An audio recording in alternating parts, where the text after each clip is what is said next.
happy Thursday, everyone. I would say good morning and good afternoon, depending on where you're joining us from.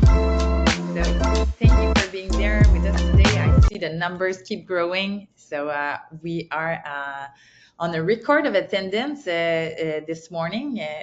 Definitely, it's great. It's our first webinar of 2025 held by Robotiq. So we did a couple others with some partners, but it's a real pleasure to have you here today. Thank you so much. More than 500 people registered for the session this morning. So we're very happy and very glad to see the interest that you're sharing. And there's definitely a big momentum for cobot palletizing at the moment in the market. So we're great to share our vision of the future of beverage palletizing with you throughout the story of Raumland, who's a wine manufacturer with whom we'll learn more about. So again, thank you for joining us. I have the pleasure to be well circled today with my colleague, Will Gilchrist, who's our regional sales manager for Northern Europe. Hello, Will. Good morning. Hey, Ellie. Morning, afternoon, everyone. Of course, sorry. So it's great to be back. And Will, it's his first time for the webinar. So thank you so much again for joining us to share that story today. Myself, some people might recognize me. I'm Elizabeth. I'm a field marketing manager here at Robotiq. I've been here for a couple of years now, and it's still a passion for me to share the stories of great manufacturers taking the leap and starting their automation journey. Really, for me, I have the best part to share the success stories of these manufacturers. So a quick agenda today. So we'll go over unveiling the case study, the video of the project of Raumland. We'll go over the challenges versus the solution. We'll go over the steps of the lean robotics methodology. So how we design the project, how we integrate it, and afterwards, what goes after the operation phase. The true cost, we'll go over a bit of ROI, some details, how you can start your project. And reminder, this is a live session, so this is something, this is a risk we take here at Robotiq, but we love to give live session to our people. So there will be a live Q&A, but don't hesitate to write to me in the chat if you have any question during the webinar. I will be there to answer the question. And Onur Zimzek, thank you so much for your first question. So the question is, will we be sharing the recording of the webinar? And the answer is yes. So you will receive a thank you email with the recording of the webinar. So feel free to share this recording or listen to it afterwards. So I hope you're ready for it. So Will, before we share the video, can you tell us a bit more who we're talking about today? Who is this customer? Yeah, sure. So we're talking about Raumland today. So they are a company based in Germany, predominantly based in packaging and filling bottles for the wine industry in food and bev. So we could sort of go into more of their details later on, but for a quick overview, they're sort of turning over an enormous amount of bottles, filling up to 2,500 different variations of wine over the years. So we sort of reached out to them about their end of line palletizing, and yeah, it was quite a successful output, as you'll see. Yeah. So without any wait, we'll share with you the official video. So you saw the quick video while we were waiting at the beginning. Some of you saw it. So we're going to present you with the words of Sebastian Raumland. It's in German, so you will have the subtitles in English. So let's give it a go for the case study.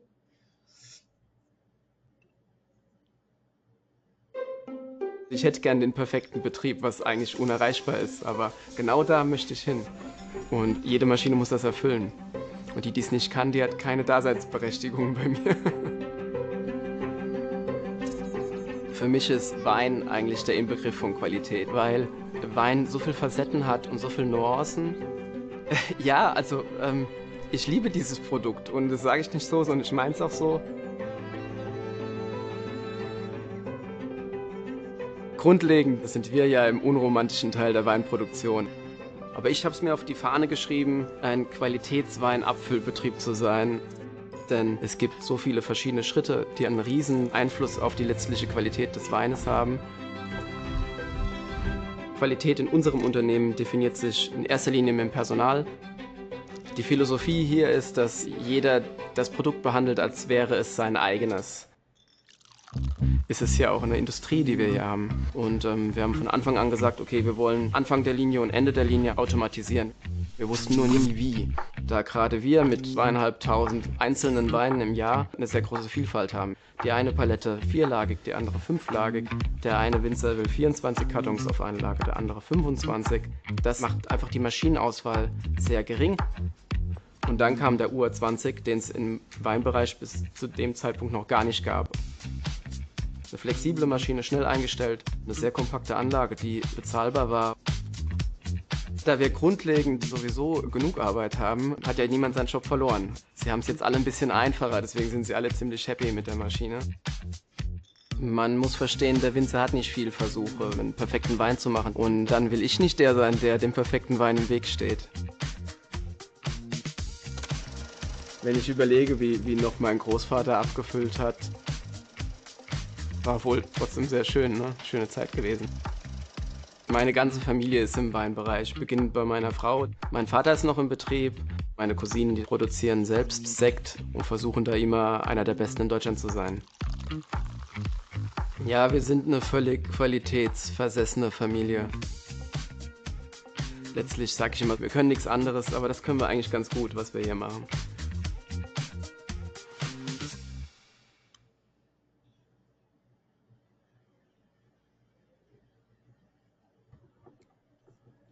Great. So I hope you've appreciated as much as we did the story of Raumland here.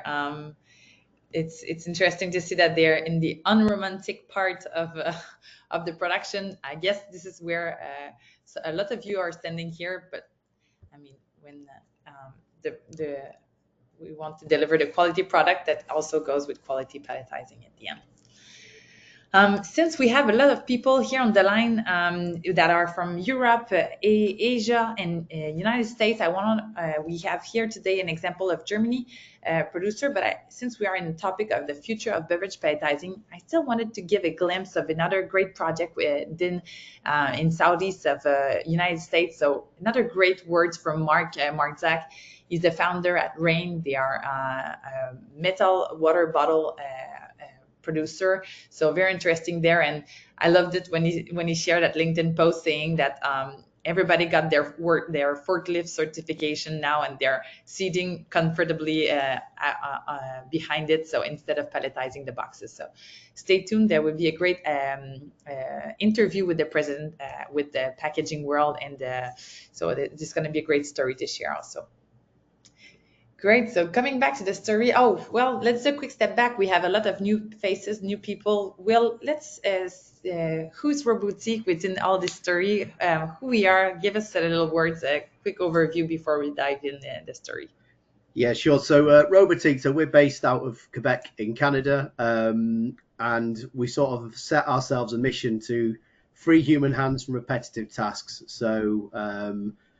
So basically, we offer a whole host of solutions in terms of palletizing, CNC machining, sanding, polishing. We are now globally the biggest supplier of palletizers, with over 650 palletizing units being sold, and that number just seems to be growing every week and every month at the moment, which is fantastic to see. And we also offer some end effectors such as grippers, couple of cameras as well, so we basically offer a whole host of potential options that go on the end of the robot.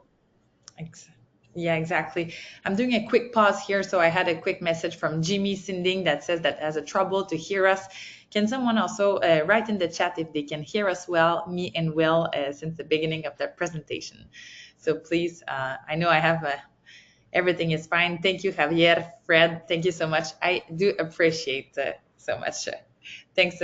Perfect. I appreciate. Thank you, everyone. We have a very engaged community again today. Lots of thumbs up coming through there. So that's great. I appreciate. Well, let's keep it on. Yeah, so we're obviously been talking about palletizing. So these are a whole host of companies that we work with on a global scale. when Ellie and I were putting this list together, it was actually quite hard to fit everything in. We've had to move a few things around. So it just shows how much we're growing as a company alongside all these major manufacturers globally. Obviously, there we're looking at food and beverage, pharmaceutical, and consumer goods. We're not by any way restricted to that market, but these seem to be the ones where we're getting the biggest traction. Exactly. It's very interesting to see also the different sizes to small, medium companies up to multinational. So this is a solution that is first affordable, accessible, but also easy to deploy, so that attracts all types of companies. Thanks, Phil. 100%, yeah. And attract about what type of family we have here now? Yeah, sure. So this is our palletizing family. So it can be broken down into two sections. So our PE series, so our pedestal, we can see on the right hand side there. So we can, as of now, lift up to 25 kilograms on those pedestal options. The PE20, probably by far our biggest seller globally. Really sort of flying off the shelves at the moment to speak. And the AX series, so we've actually brought out two new ones, not new in product, just new in weight. So the AX20 and the AX30, which can now hold up to 25 and 35 kilograms. It's called the AX series because it's on a 7th axis. So any pallets that need to be palletized higher than the standard, we can go up to 3 meters with those ones now. Yeah, and it was a real breakthrough with the P20 once UR launched the P20, the UR20 robot, because it really unlocked all the wine, the beverage palletizing sector, as were reaching kind of higher weight, and also that it allows us to pick more boxes at the same time. So it's a great part of it. So let's go back now. Thanks, Phil, for that parenthesis here. So what are the main challenges that Raumland face with manual palletizing? Yeah, so first and foremost, their main issue was labour and labour shortage. So the rising cost of labour is a global problem at the minute. It's not restricted to Germany. It's not restricted to Europe. I know we've got some people in from America and Asia listening. They'll have the same issues, and as well as labour shortages. We tend to see now that people are generally paying quite a lot of money for temporary staff, to the point where actually their temporary staff are being paid more than their permanent staff. So it's with this rising cost, it's a real issue, and it was the same for Raumland. The ergonomic issues as well, back pain. They were saying you're only one pallet away from a lawsuit with someone pulling their back out. So it's always good to make sure to cover yourself. It obviously it increases the efficiency, as well as reducing the backlog at the end of line. Everything just happens a lot quicker, and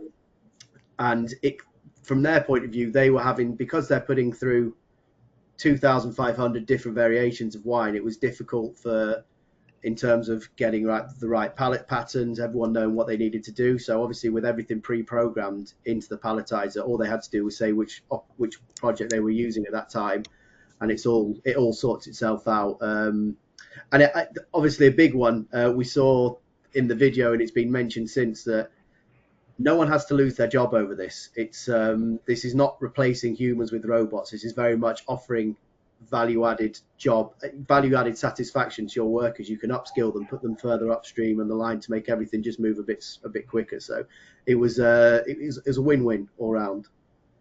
Definitely. And we can see it, that confirms, and also Sebastian mentions it. I mean, can you imagine all the SKU, all the palette patterns, like having 2,500 various wines processed annually? That makes quite some puzzles to manage for even training yourself, adapting yourself to the customer. So this is why this palletizing solution comes in place. I remember also one coffee producer that we have in the US that now has 8 units. They were mentioning that it was the VP of operation that went to teach the SKU, because there was so many turnover that it was impossible to keep training the people and keep the knowledge of these palette pattern, for example. So important point here. So we'll go over a quick poll question. So I want you to kind of participate a little bit also today. So I want to know, what are on your side, what are the main challenges that you face with manual palletizing? So whether it's your challenges as a manufacturer, or I know we have a lot of system integrators on the line that you deploy for your own customers. So are they more facing labor shortages? Is it production bottlenecks? Is it ergonomic challenges? All of the above? Or if it's another, feel free to share in the chat. I think this is all interesting thoughts that people like to hear about. And in the meantime, we have a good question from Carol Torres. Maybe we can come back at the end for the Q&A session. In our experience, what has been the average improvement in efficiency when deploying cobot palletizer? I don't know, Will, if you want to take it in the meantime. Yeah, I mean, if the average efficiency improve, we wouldn't be able to put a percentage number on that, but we see improve just across the board in all efficiencies in terms of how quickly the palletizers can be stacked. Don't want to jump ahead of ourselves here. We'll shortly be going on to talk about the simulator, which can show how that happens as well. It's in terms of efficiency, it just reduces the bottleneck.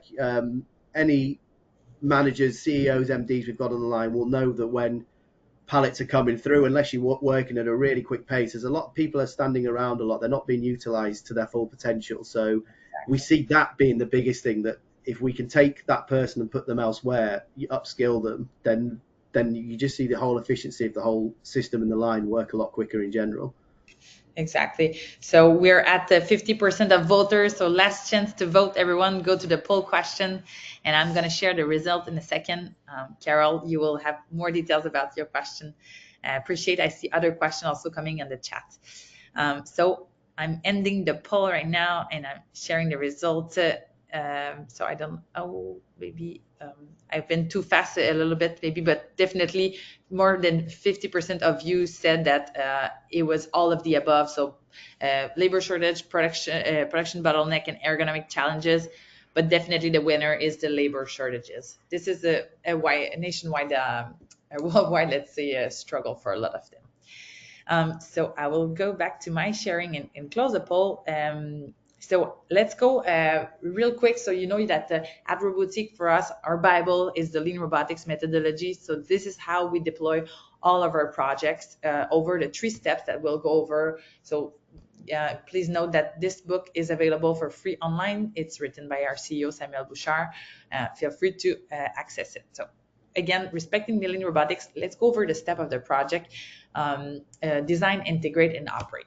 So in the design phase, how did Raumland evaluated their palletizing project with Robotiq? And it's a bit similar for most of your customer, I guess, Will. Yeah, so it's what it says there. You've always got to de-risk these sort of projects. We've got first-time users coming in who've never used cobots before. They're not sure whether it'd be value for money. Well, they're not sure whether it will fit, whether it will work. So we've obviously got now our online configurator, which can basically, within 2 minutes, put in all box dimensions, any conveyor, any sort of label orientation needs to be, and we can run this through our simulator, which basically will there and then let us know whether it's doable, and if it is doable, which is the best product for you based on the information that we've put in. So this is right at the start of the design phase before we can go any further, just to see if what they wanted to achieve was possible.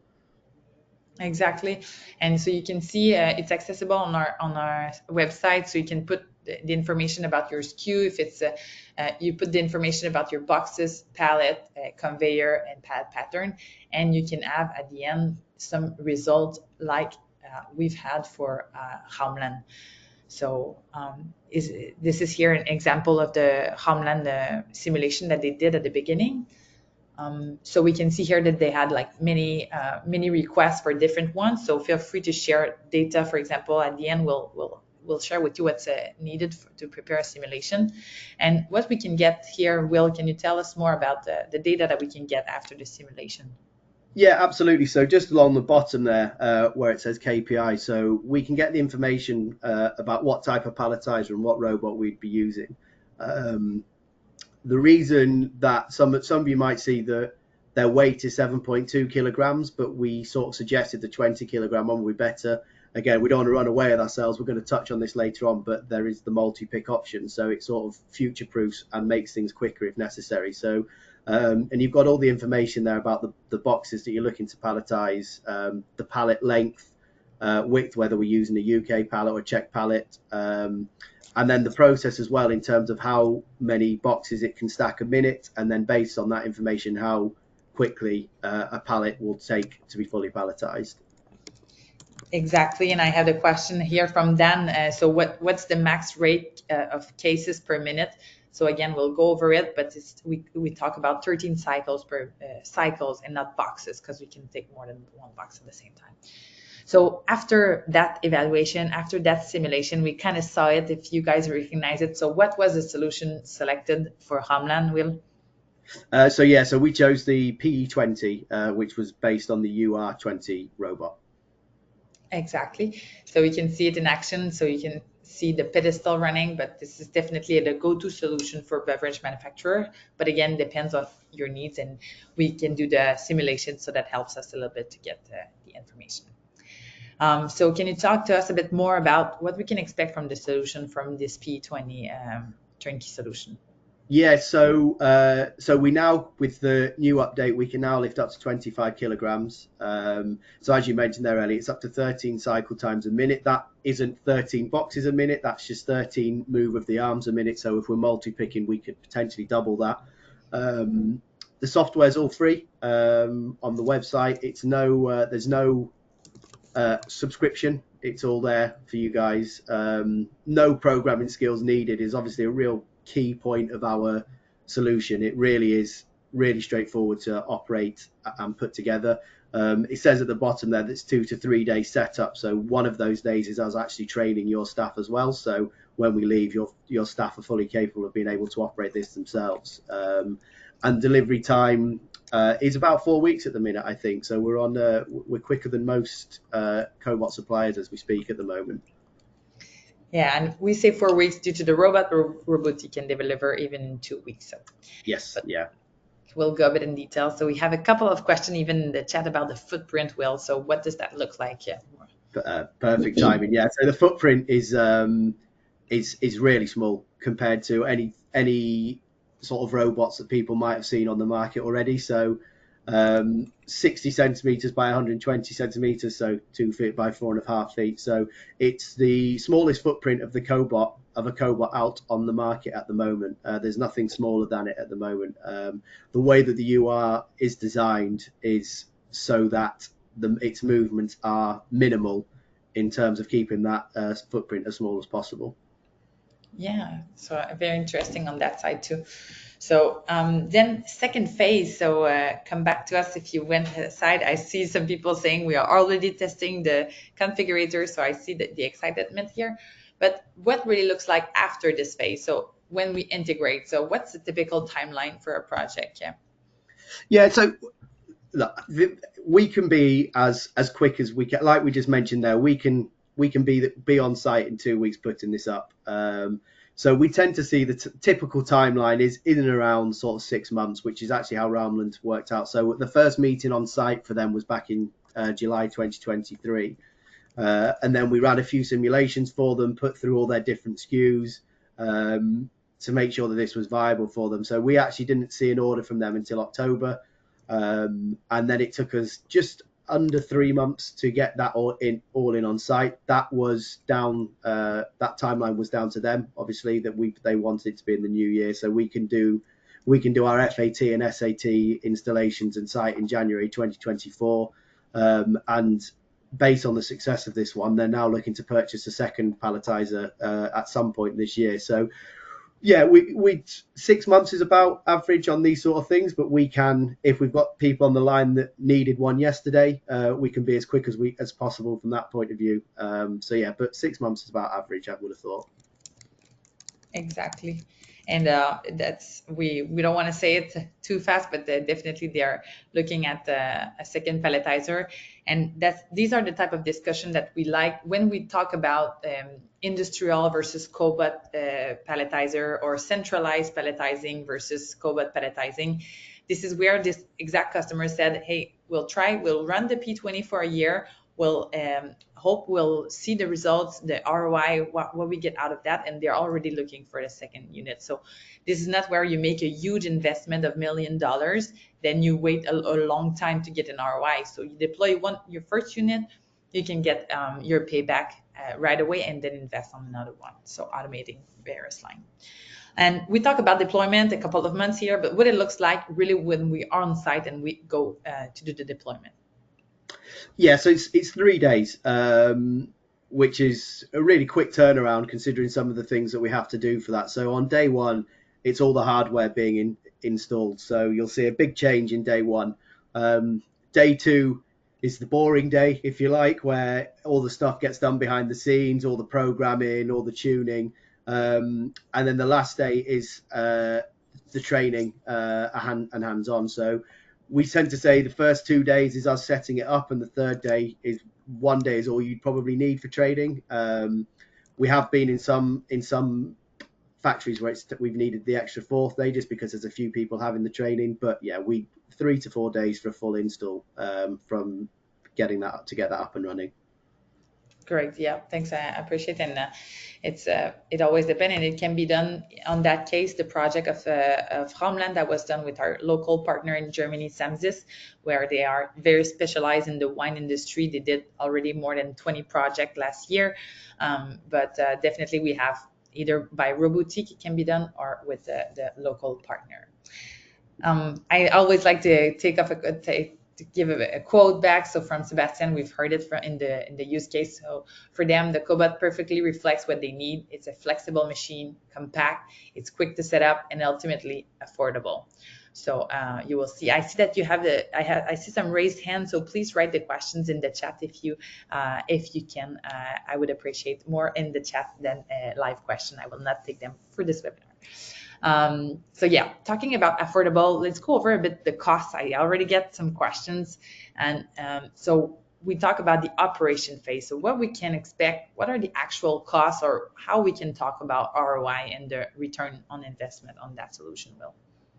Yeah, so I think it's quite important to point out at this stage that we like these things. Whilst everyone has a different interpretation on affordable, and whilst we appreciate that not everyone can stump this sort of money up at front, but if you can, it's definitely worth it, because we generally tend to see a return on investment in sort of 12 to 15 months, which compared to previous solutions is really quick. And we can see that Sebastian said that like no one's complaining about any tedious back pains anymore, at least from a palletizing point of view. But yeah, we tend to see that there's a return on investment in 12 to 15 months. And I think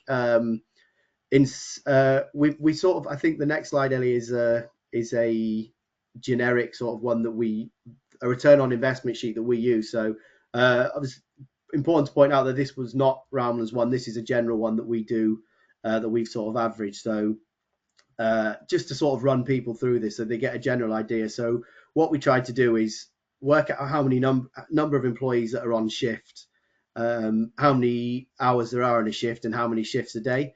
And then from that, we take the average salary of people on a shift. So on this particular one that we've put in, we've worked out that it's costing this particular employer 103,000 euros a year to employ 2 people at the end of line to do palletizing.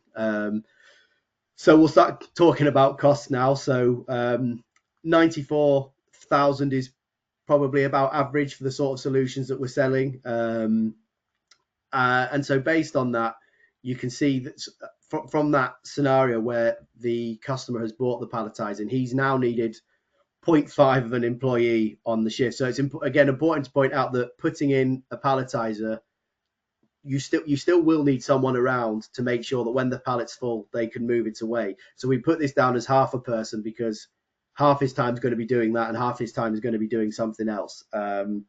So with that average salary of 51,000, so we worked out that you've gone from spending 103,000 pounds a year on 2 people doing it down to 25,000 euros, euros a year, with 1 person sort of hanging around and putting it back. So then after that, so we've got sort of down the bottom corner there, like the yearly costs on keeping the robot well maintained, in terms of electricity supply and any maintenance that might be needed. And then on the next slide, we can see based on that information. So obviously there's the big investment right at the start, but already within the second year, that they've got a return on investment there. So this particular return of investment was 15 months. And we worked it out, which I really like. It's a new feature we've put in on our return on investment calculator, is actually how much it costs an hour to run the cell with the robot in. So on this particular one, it was costing them €24 an hour to run the cell. And over the course of 5 years, they saved €305,000. So it can be a big investment up front, but I think it's more of a long-term view that within 2 years you will have that money back, and then after that your total savings will go up. Yeah, definitely. And this is another tool that we can use. Again, you're on your own, but not alone. We can share with you the ROI calculator, so you can test it on your side, but we can help you fill it out, because it can be a bit confusing to find yourself at the beginning, but definitely it's a good tool to test, to evaluate the investment at the beginning. Well, quick quote here, key elements for Raumland. I don't know. It's summing up quite nicely, really, what we've been talking about. Ensures continuous palletizing, so a robot won't call in sick. A robot won't complain about having a sore back. And I think the real big one is that it minimizes the bottlenecks, and it did really boost their productivity. They saw how quickly it was for them, how quickly their turnovers were, and it sums up quite nicely what they thought of it. And it really does minimize the bottlenecks and boost the productivity for sure. Exactly. So where are we now? So yeah, we're already here. So how you can guys start your project? So I have a couple of questions already. Sorry, it goes over my mind. So how can somebody start their own project? And what are the next steps? Yeah, so the best thing to do is, I appreciate we've got people all over the world listening in on this one, so would be to talk to your local Robotiq contact. I think, Ellie, we're sending out emails after this to everyone, so so that would be easy enough for you guys to find out that information. And then all we'd need from there is really your box dimensions and weight, and your pallet information. Any images and videos you can send us, so we can send it to our design team, and they'll start putting a design together straight away. And we've put here, which is really important, like, don't worry about space. If you're on this call now thinking that I don't think it'll work for me, like what we've got to work with is a really small area, it doesn't matter. The footprint, as we talked about earlier, is so small. And any sort of videos or photos or JPEGs you can give us of any of your shop floor, we've got a world-class design team that can put that together. And if it can't be done, if the area you're operating on is too small, that will, we'll tell you, that's fine. But 9 times out of 10, it won't be a problem, and we can put a design together for you. And then we'll take it from there, from our side. Exactly. And I'm giving here a couple of examples. So how you can start your project. So whether you have plastic bottle, depending on the type, we have a lot of experience in kombucha, water bottle, canned coffee project with also liquor syrup, distillery, vodka palletizing. So we have a couple of them. So we'll make sure, but I know that like Anita, I don't know if you're on the line, Anita, it was great to have your question. Anita wrote to me this week, and she said, so what should I do? Should I attend Anita is on the line. Hello, Anita. Thank you for joining. So Anita said she's in the consumer good industry, and she says, should I attend if it's for beverage palletizing?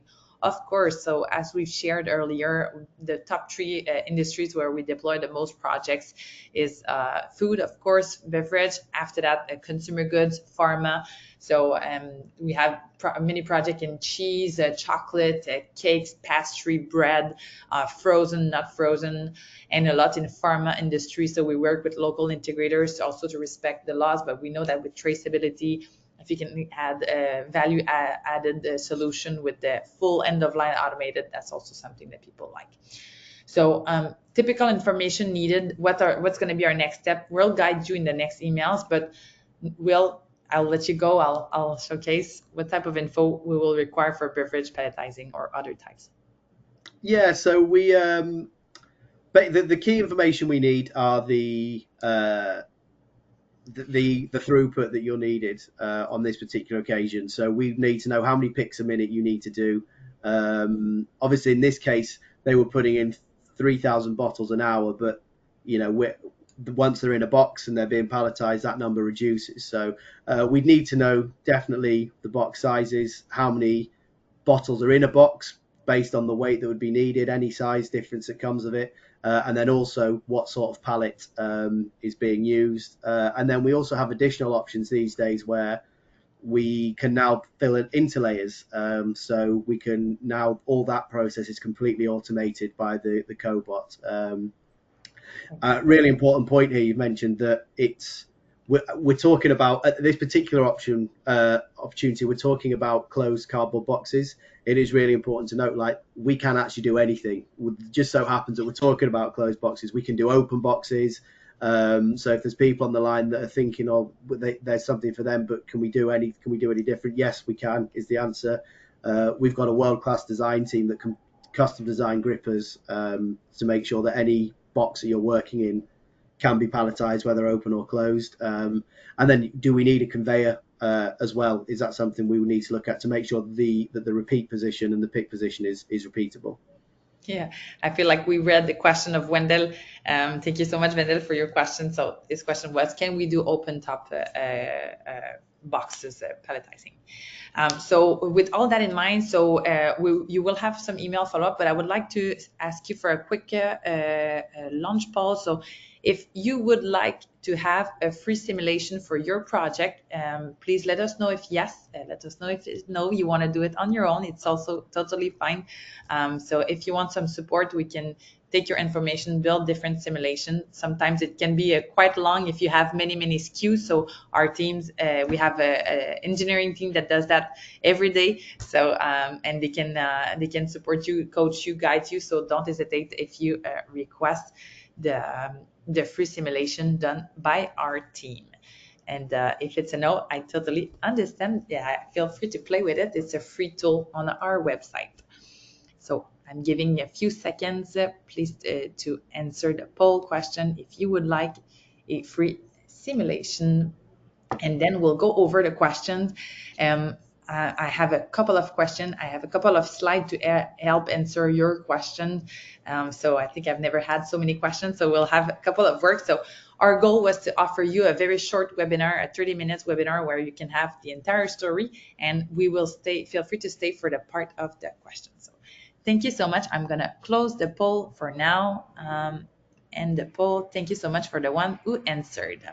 So going back to sharing my slide, do you see back my slide, Will? Yeah. Yes. Yeah. So want to say, so we want to say the next webinar. So Will, I think you know Will, the customer, on the end of March, what we're going to talk about. Yeah, sure. So this is one that we've done quite recently, actually, over in Ireland. So these guys were palletizing boxes of frozen chicken. So yeah, it's a really interesting one. Really interesting design layout as well that we'll be talking about. So yeah, it'll be a good one. Exactly, and we've been filming for 3 days, and we're going over all in details of the integration and the deployment process. So stay tuned.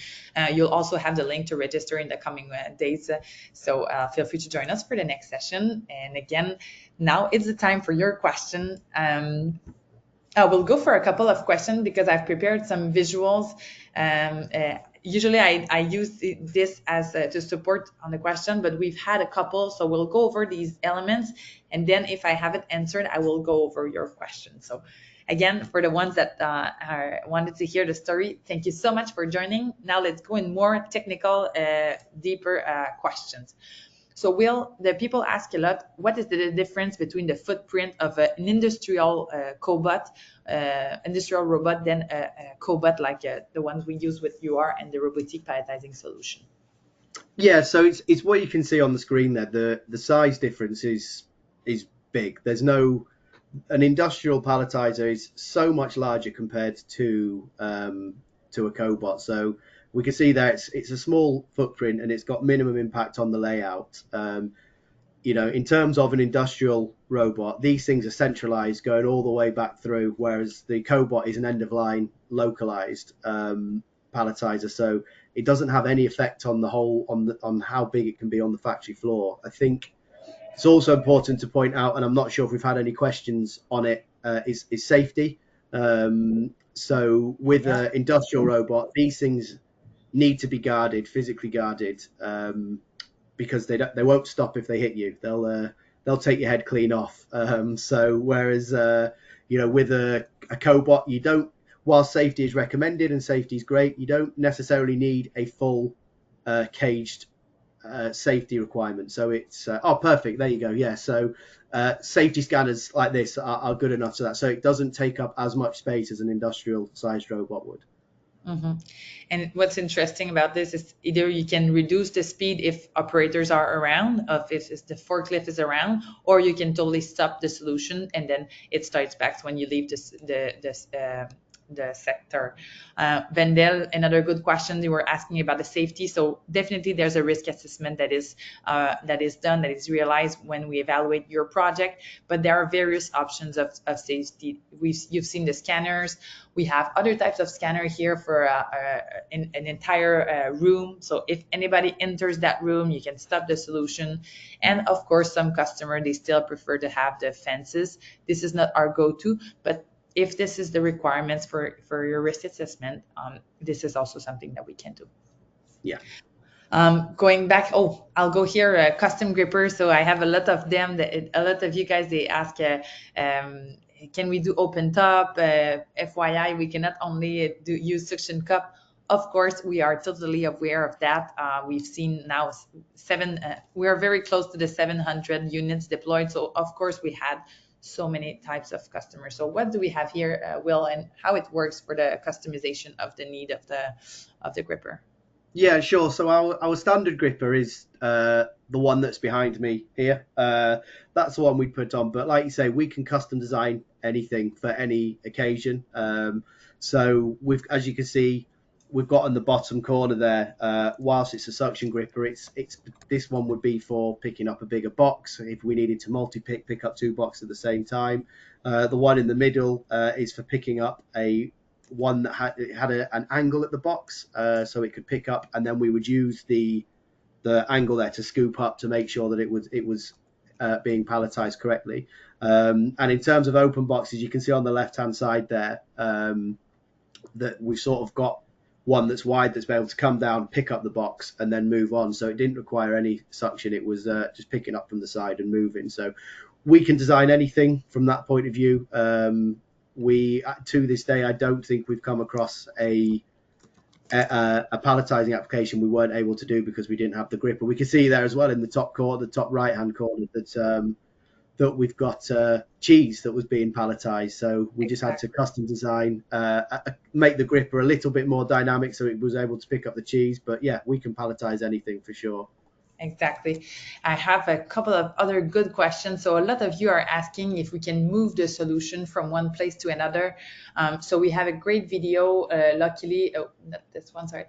Luckily, so we were visiting another customer. They are producing cakes for Starbucks, for many Lufthansa, so many brands. And they also produce bread, but for them, it was too tough. They always change the line. So one day they work on one line and the other day or the rest of the day they work on another line. So they wanted to have it movable. They wanted to be possible to move the solution. So we did a great video of it. So when the maintenance people come in, it takes 8 minutes 20 seconds to move the solution because they are quick air connect that comes from the ceiling, and then it just runs on 120 volt. So that's not like coming like a high voltage or any special requirement. That is a part that is very surprising for most of our manufacturers. Anything to add there? Yeah, just a quick that the palletizer itself has been designed so that a forklift can fit underneath it and drag it around. So it has been designed to be used on different end of lines. Also a good way for people that are thinking of purchasing more than one, it's a good way to purchase one and try it at different stations to see if it would work at all stations before sort of committing further down the line. Exactly. It's not something we recommend. I think we think that ultimately it's better to anchor on the floor, but definitely there are Right. other solutions for that. Yeah. I'll go over the other question. So I like this is another video that we had in the wine industry. So when we were talking about the multi-pick functionality, what does that look like when we want to handle I'll take up the sound.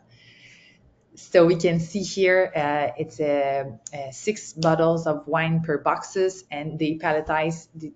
The robot took 2 boxes, and then he's taking 1 box. So the vacuum gripper has an independent air system, should I say, Will? Yes. Yeah. Definitely. So you can see here that respecting the palette pattern that is desired here for that customer, the robot knows and recognizes the palette pattern to do with the boxes. We also call it the multi-recipe feature. We had a customer one day, it was in the bakery also. He thought he had to invest in two different industrial robot palletizer. But then we just made a quick change in their line. So we've added some conveyors. So 2 conveyors were arriving at our palletizer. So our palletizer can handle 2 types of products that are coming at 2 different conveyor, and we can place it on pallet A and pallet B. So the multi-recipe is also another functionality that we have with our software. Then